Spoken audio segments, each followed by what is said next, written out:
श्रीमद् भागवत महापुराण में प्रथम 6 अध्याय के अंतर्गत महात्म का निरूपण किया गया है। कोई भी पुराण सुनिए पहले उसकी महात्म दी रहती है। भैया महात्म मतलब क्या होता है? महिमा, विशेषता। कोई कितनी भी बड़ी विभूति आपके सामने आकर बैठ जाए, जब तक उसके गुण गणों का कोई आपसे परिचय न करावे कि ये कौन है भैया, इसकी क्या विशेषता है, तब तक आप उसे नमस्कार भी नहीं करते। क्यों? क्योंकि उसके विषय में जानते नहीं। जब किसी ने बताया, कई बार बड़े बड़े अधिकारी आ जाते हैं लेकिन कोई उसके जानता नहीं है। नया अधिकारी आया, कलेक्टर साहब आ गए और बड़े बड़े अधिकारी आपके बगल से आके खड़े हो जाएं, लेकिन आप उसे जब जानते नहीं है तो उसे नमस्कार नहीं करेंगे। लेकिन कोई बताया भैया कि आपके जिले का कलेक्टर है, तो आप सतर्क हो गए हैं, अरे कलेक्टर साहब बगल में खड़े। तो वैसे ही कोई कितना भी बड़ी दिव्य विभूति आपके सामने आ जाए, जब कोई महिमा विशेषता बताता है तब हम उससे नमस्कार करते हैं। तो भागवत में 6 अध्यायों के अंतर्गत महात्मा का निरूपण किया गया है। और ये महात्मा भैया भागवत का नहीं है, ये पद्म पुराण से लिया गया है। आपकी विशेषता आप स्वयं गाएं, महिमा स्वयं गाएं तो उतना समझ में नहीं आता है। जब आपकी महिमा कोई दूसरे गाने लगे तो लगता है भैया वास्तव में इसकी महिमा गाई जा रही है, तो कुछ ना कुछ तो है इसमें। तो पद्म पुराण अंतर्गत महिमा गाया गया है, उसे आइए श्रवण करते हैं। तो प्रारंभ में भागवत क्या है, इसे क्यों सुना जाता है और इसको सुनने से क्या लाभ होता है, इसका स्वरूप क्या है, इन सब विषयों की चर्चा जो है भागवत के महात्म्य के अंतर्गत करेंगे। तो भागवत क्या है? तो भगवता प्रोक्तम भागवतम, भगवान की वाणी से जो प्रकट हुआ उसे हम क्या कहते हैं? भागवत। कब हुआ? सृष्टि की आदि में। सर्वप्रथम भगवान नारायण ने ब्रह्मा जी को प्रदान किया, ब्रह्मा जी ने अपने पुत्र नारद जी को प्रदान किया, नारद जी ने व्यास जी को प्रदान किया। जहां तक व्यास जी को प्राप्त हुआ तो प्रारंभ में भागवत 4 श्लोक के थे। कितने? 4।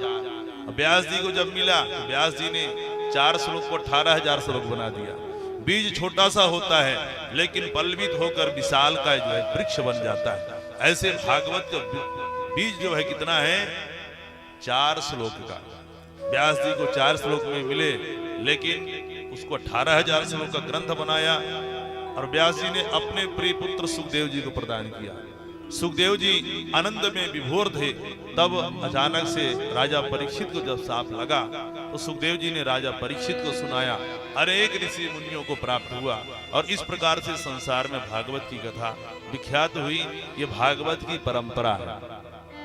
तो आइए भागवत के महात्मा का प्रथम श्लोक बड़े प्रेम से श्रवण करते हैं। सच्चिदानंद रूपाय विश्वोत्पत्त्यादि हेतवे तापत्रय विनाशाय श्री कृष्णाय वयं नुमः। भगवान के 3 स्वरूप बताए गए हैं प्रथम श्लोक में। कौन से? सदघन, चिदघन, आनंद घन। कौन से स्वरूप? 3 स्वरूप, सदघन, चिदघन, आनंद। तीनों मिलकर बना सच्चिदानंद। तो सच्चिदानंद रूपाय विश्वोत्पत्त्यादि हेतवे। तो भैया पहला स्वरूप भगवान का बताया सत। सत किसे कहते हैं? अविनाशी को, जिसका कभी विनाश ना हो। तो ऐसा क्या है स्वरूप, क्या है भैया जिसका कभी विनाश ना हो? क्या बड़े बड़े पंडाल दिखाई दे रहे हैं? ये हमेशा रहेंगे। बड़े बड़े घर बंगले दिखाई दे रहे हैं, सबका विनाश होना है। क्या हमारे शरीर है, इसका विनाश नहीं होना है, इसका भी विनाश होना है। ऐसा क्या है जिसका कभी विनाश ना हो? तो कौन है? परमात्मा श्री कृष्ण। इसलिए उनको क्या कहते हैं? अविनाशी। तो सत क्या है? अविनाशी, भगवान श्री कृष्ण। दूसरा स्वरूप भगवान का हो गया चिद। चिद माने होता है प्रकाश। आप भले कहें भैया कि हमारी इतनी दिव्य ज्योति है कि चश्मा नहीं लगाना पड़ता, हम कहीं भी देख लेते हैं और कभी कहीं भी पढ़ लेते हैं, लेकिन ये बताइए, हम पढ़ते तो हैं लेकिन कहीं से प्रकाश हमको मिलता है? सूर्य भगवान प्रकाश देना बंद कर दें तो, बिजली से लाइट मिलना बंद हो जाए तो, भले हमारी आंख की ज्योति कितनी तेज हो, क्या हमको दिखाई देगी? हमको दिखाई देने वाली नहीं है। हम देखते हैं कहीं और से हमको प्रकाश मिलता है, तब हमको दिखाई देता है। तो भगवान का दूसरा स्वरूप भी क्या है? चिद। तीसरा स्वरूप है आनंद। दुनिया में जितने भी शब्द हैं सबका कुछ ना कुछ उल्टा होता है, लेकिन आनंद एक ऐसा शब्द है कि आनंद का कोई उल्टा है ही नहीं। मतलब आनंद भी कृष्ण है।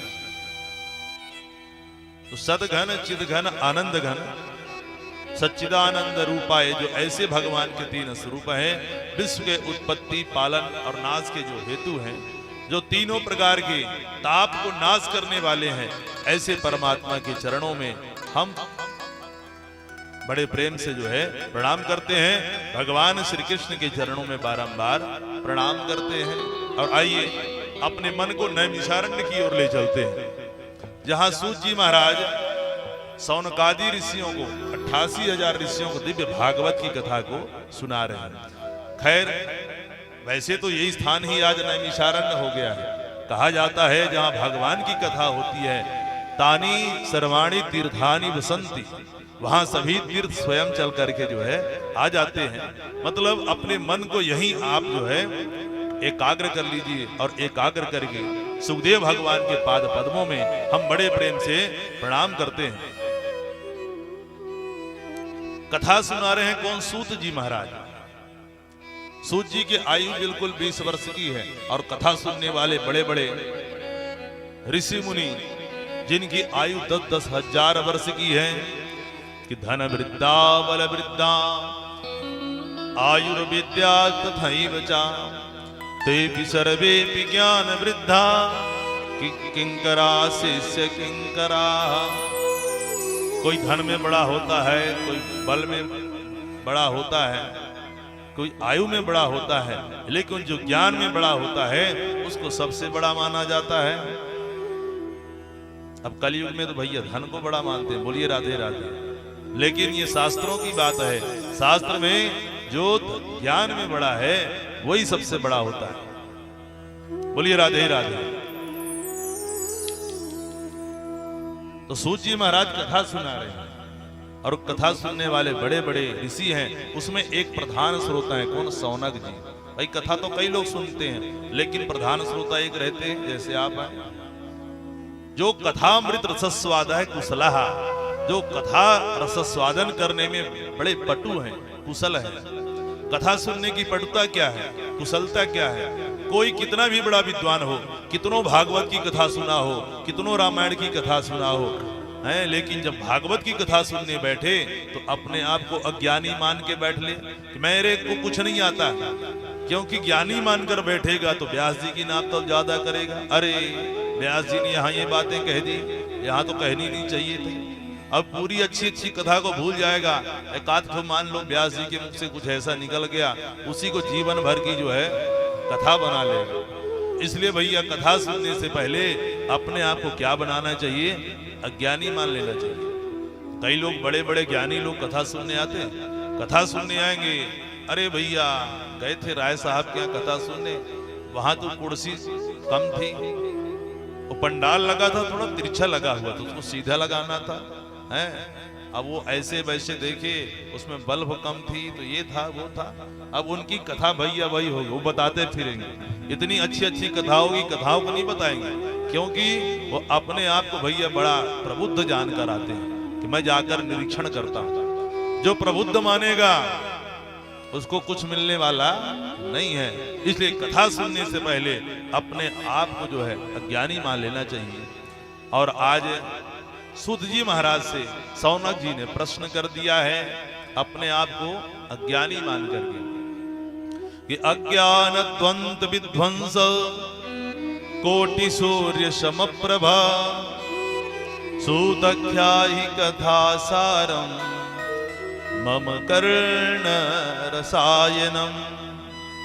हे सूत जी महाराज, हम लोगों के हृदय में घोर अज्ञान अंधकार व्याप्त है। हृदय में भुवन भास्कर जब सूर्य भगवान का उदय होता है तो त्रिभुवन में व्याप्त अंधकार जो है नष्ट हो जाता है। लेकिन हम लोगों के हृदय भवन का अंधकार नष्ट नहीं होता है, क्योंकि सूर्य भगवान तो बाहर के अंधकार को नष्ट करता है। आपके पास करोड़ों सूर्य के समान ज्ञान का प्रकाश है।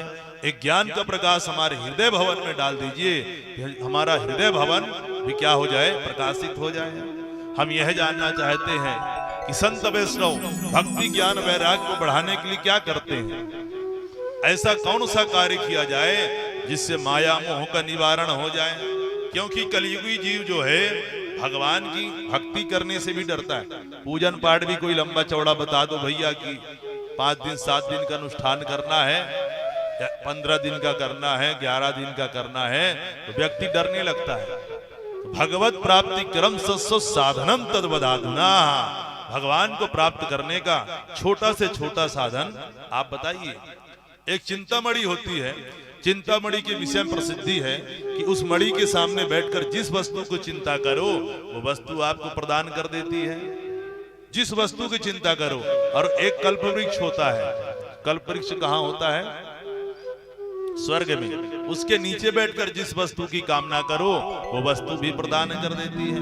लेकिन इन दोनों से कहो भैया कि राधा श्याम के दर्शन करा दो, कि राधा श्याम के दर्शन नहीं करा सकते हैं। राधा श्याम को दर्शन कब होता है, जब किसी सच्चे सदगुरुदेव की कृपा होती है।